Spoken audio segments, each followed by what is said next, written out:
भगवान कहाँ है और क्यों नहीं बचाते जब किसी के साथ कुछ गलत हो रहा होता है। इस प्रकार के प्रश्न बहुत बार सुनने को मिलते हैं जब लोग पूछते हैं कि अरे उसके साथ ऐसा हो गया, भगवान कहाँ थे। अरे उसके साथ वैसा हो गया, भगवान कहाँ थे। कभी आपने सोचा है कि अभी कलयुग चल रहा है, पाप इतना भरा पड़ा है दुनिया में, पूरे विश्व में इतना पाप भरा हुआ है, इतना कभी धरती पर पाप नहीं था।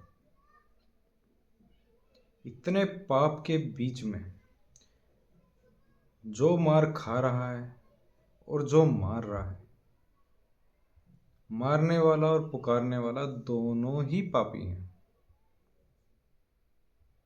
कभी सोचा इस बारे में? आज जिसे मार पड़ रही है, आज जो पुकार रहा है, वो निर्दोष है। ओके, ठीक है। अपने पूरे जीवन काल में क्या उसने कभी किसी के साथ दुर्व्यवहार नहीं किया? कभी किसी को नहीं सताया? कभी किसी के साथ उसने कुविचार नहीं किए? कभी किसी के उसने गलत नहीं बोला? कभी किसी की चीज नहीं छीनी? कभी किसी को अहंकार नहीं दिखाया? ऐसा कौन है जो ये सब नहीं करता? तो जो ऐसा करता है, वो जब उसके ऊपर मार पड़ती है तब वो क्यों भूल जाता है? क्यों ऐसा कहता है कि अब भगवान कहाँ है, भगवान कहाँ है? हाँ, कोई ऐसा हो जिसने जीवन भर किसी का कुछ बुरा नहीं किया, हमेशा उसने सबकी भलाई की, और उसके साथ कुछ गलत हो जाए तो उसके जो आतायाई हैं, जिसने उस पर अत्याचार किया है, उनके पाप का घड़ा भरने में देर नहीं लगती। ये कलयुग है भाई। भगवान भी दुविधा में होंगे कि जाएं तो किसकी मदद करें, कौन सत्य है, कौन निर्दोष है। आज के समय में कोई सत्य और निर्दोष नहीं है। लड़का, लड़की, बूढ़ा, जवान, कोई भी ले लो, हर किसी के मन में, हर किसी के दिल में इतना अहंकार और इतना लोभ, इतना मोह, इतना क्रोध भरा हुआ है कि रूटीन में गाली देते हैं हम। रूटीन में माँ बहन, ये सब बहुत छोटी बातें हो गई हैं गालियाँ देने के लिए। अब उसका भी मॉडिफाइड वर्जन मार्केट में आ गया है। ऐसी ऐसी गालियाँ देते हैं कि सुन के आदमी को 2 मिनट तो उस पर चिंतन करना पड़ता है कि इस गाली का मैं जवाब क्या दूं। और उसके बाद हम उम्मीद करते हैं कि जिस पर मार पड़ रही है वो पुकारे और भगवान दौड़े चले आए। अपने आप को इसके लायक बनाइए, इस स्तर पर लेकर आइए कि आपके मन में कभी किसी के लिए बुरा ना हो, चाहे वो जो भी हो। और जब ऐसा होगा, जब आपका मन निर्मल और सत्य होगा, तो आपके साथ कोई ऐसा नहीं करेगा। और अगर फिर भी करेगा तो भगवान निश्चय ही आपकी रक्षा करेंगे। और वो करते हैं, वो अभी भी करते हैं, वो पापियों की भी रक्षा करते हैं। लेकिन आप इस चीज़ को लेके ये क्लेम नहीं कर सकते कि देखो उसके साथ ऐसा हो रहा था और भगवान कहाँ थे। भगवान तो यही हैं, वो देख रहे हैं कि जब खुद कर रहे थे तब ऐसा था, आज खुद के ऊपर बात आई तो ऐसा।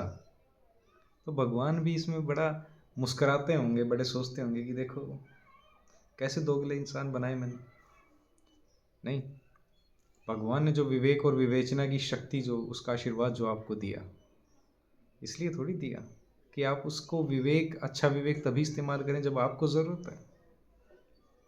आपको जो विवेक मिला है, आपको जो विवेचना की शक्ति मिली हुई है, उसका सदुपयोग कीजिए। उसका सदुपयोग करके प्राणियों का भला कीजिए। भगवान की मर्जी के बिना पत्ता भी नहीं हिलता। लेकिन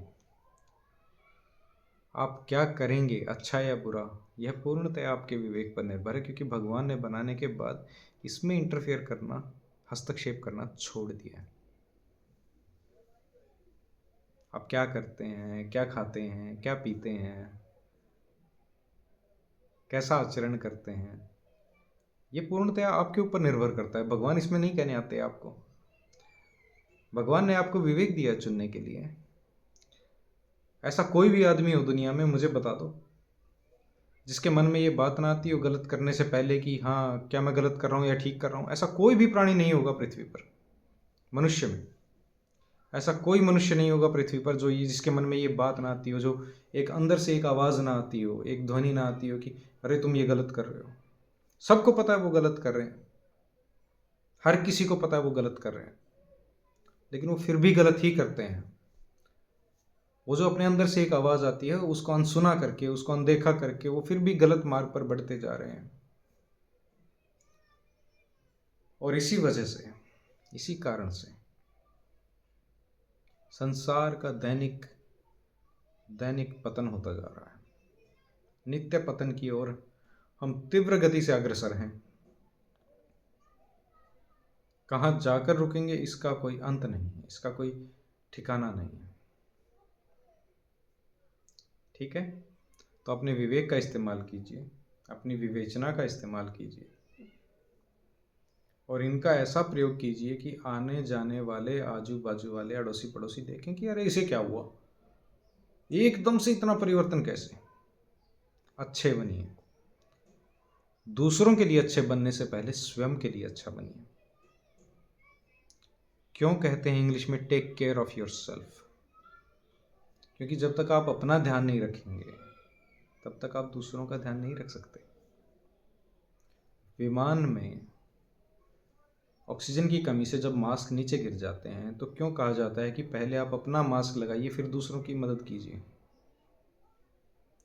क्योंकि जब तक आप अपना मास्क नहीं लगाएंगे और ज़्यादा हीरो बनेंगे, दूसरों के मास्क लगाएंगे, आपका ब्रेन 2 या 3 मिनट से ज़्यादा ऑक्सीजन के बिना सर्वाइव नहीं कर पाएगा। आप बेहोश होंगे उसके बाद, आपको पता है। इसीलिए कहा जाता है कि दूसरों की मदद करने से पहले स्वयं की मदद करना सीखिए। जब तक आप स्वयं की मदद नहीं करेंगे, स्वयं की सहायता नहीं करेंगे, आप दूसरों की सहायता कर ही नहीं पाएंगे। क्योंकि वह गुण जो आप दूसरों में देखना चाहते हैं, दूसरों तक पहुंचाना चाहते हैं, जिसका आप प्रचार प्रसार करना चाहते हैं, वह गुण सबसे पहले आपके अंदर में विकसित होना चाहिए। तो अगर आपके अंदर में दयालुता और सहायता विकसित होगी तो दूसरों के अंदर में दयालुता और सहायता विकसित होगी, जिससे आपका मन दूसरों के सहायता में, दूसरों का भला करने में, दूसरों का अच्छा सोचने में रमेगा। और जब आपका मन इन चीज़ों में रमने लगेगा, इन बातों में रमने लगेगा, तो आपका मन निर्मलता और सत्यता की तरफ बढ़ेगा। और जब आप निर्मलता और सत्यता की तरफ अग्रसर होंगे, तब आप सरलता की तरफ भी अग्रसर होंगे। और जितने आप सरल होते जाएंगे उतने ही आप प्रभु के समीप पहुंचते चले जाएंगे, क्योंकि प्रभु सरल हैं। प्रभु कॉम्प्लिकेटेड नहीं है जैसा हमने उन्हें बना दिया है। वो छोटे से बच्चे की पुकार पर दौड़े चले आते हैं, क्योंकि छोटे बच्चे निश्चल और निर्मल होते हैं। इसीलिए छोटे बच्चों को भगवान का रूप कहा जाता है। ठीक है, आज की वीडियो में इतना ही। मिलते हैं अगले वीडियो में। तब तक के लिए जय श्री कृष्ण।